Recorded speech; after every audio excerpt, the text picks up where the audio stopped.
So, Inky, speaking of foundational principles, you talk a lot about character.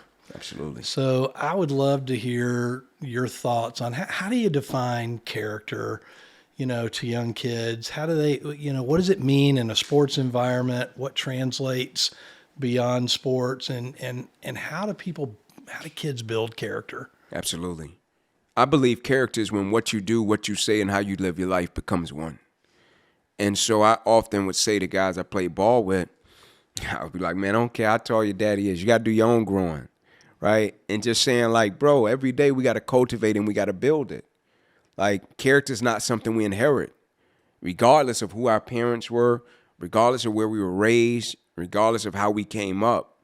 Nobody can inherit character. They can't come to you when you're born and say, you got character.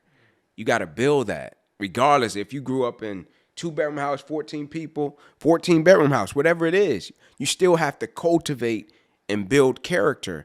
And I think you start small. Hey, man, I'm going to do this. Do it. Hey, I'll be there. Do it. Right? You tell your guys, I'm going to give you everything I got. Give it. Right? You show up to class, give it.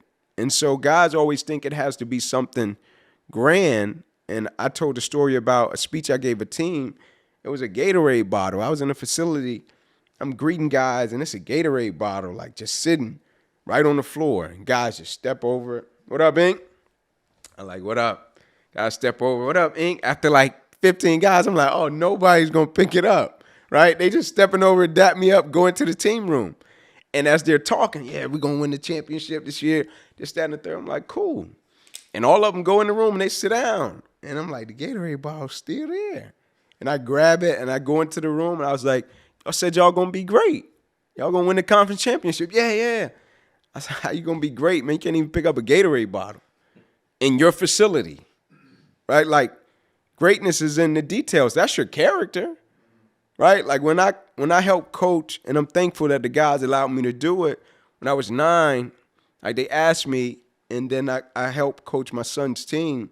But after every game, like me and the coaches was like, hey, bro, clean up the dugout. Like, clean it up. And at first, there was resistance, right? Because the young guys are like, man, that's not my bottle, right? Like, that's not my wrapper. We didn't leave that here. I'm like, all good. I get it, bro. No pressure. I get it. But let's clean up the dugout. Everywhere we go, let's clean up the dugout. Now, do you have to do it? No. Did you do it? No, man. You got every right. But that's character. Right? We want to be known for something, how we compete, how we do things, right? You come, you beat a team, great. Clean up the dugout, go on about your business. Leave it better than you found it. You come, you get smashed, cool. Clean up the dugout, leave it better than you found it. Because we're trying to build consistency and character, not our character being based upon outcome, situation, circumstances if we get what we want. No, I want consistency in character. Goes great, great, same character. Not so great, great. Less than my best, great. Build consistency in character. And it starts with things that's unconventional. Like I went to Dabo. Dabo's my guy. I went to one of his meetings, right? Yeah, Dabo's my guy, man.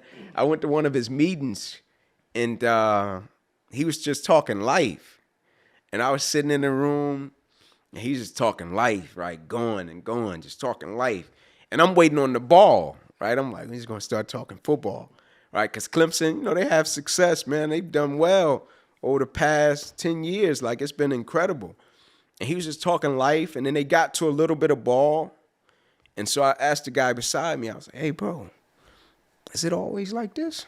Like, is it always like life and then a little bit of ball? And the guy was like, yeah.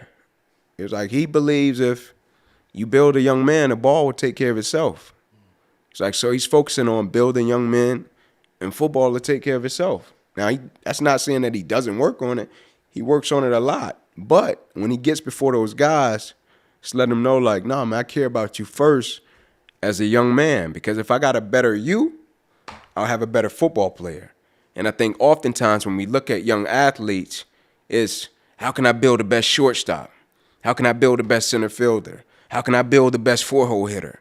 And it's not, I want to build the best young man. Right? And if I could build the best young man, the ball, you got that. I got a good one for you because I know I actually want to hear what you have to say to this, but I know other parents hopefully enjoy. And times have changed so much. Obviously now Absolutely. with social media and all the things kids deal with now that we didn't deal with when we were kids. Let's be honest. You come home, you were outside for 6 hours playing, doing whatever. So how do these parents navigate making sure that they're, building, kids that can make a difference? How do you do that in a day and age of me first?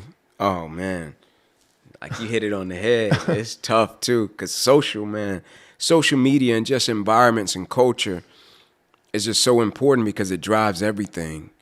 And so I think we have to be extremely intentional, not just by what we try to pour into kids, but also making sure they have proper resources.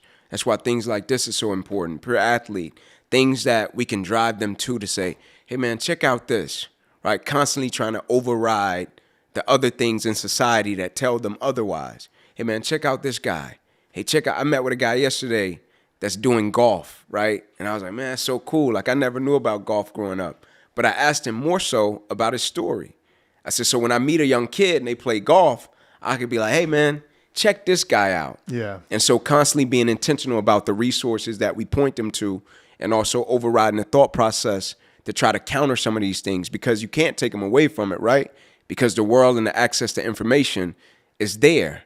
Like I remember my kids was in an environment once and they was like, we're banning YouTube, the internet, phones and everything. And I looked at the lady, I was like, what do you think that's going to do? She's like, yeah, they're banning it. I was like, no, that's going to make them want it more. Like they're going to find different, like kids are creative. They're going to find different ways to do it. I said, so we got to find different strategies and let them know why it's important to watch certain things or to have access to certain things. And so I think, man, having people to point them to, but also information and access to certain things is extremely important, because young people, man, they have access to so much. And like you said, we didn't have some of the pressures that they have today. Like it's unbelievable. Yeah. It's unbelievable. You ain't lying. I mean, that inspires me because, it is what we're trying to do. Yeah. Absolutely. I mean, 100%. we all see and our kids see on ESPN highlights on social media and on SportsCenter and on everything else. We see all these bad examples of individualism in sports all the time. But the truth is there are a lot of guys out there that are men and women of character. Absolutely. And that's what we want to do by having guests like yourself and others is tell those stories and let people see, great examples that are out there. Absolutely. So thanks for that.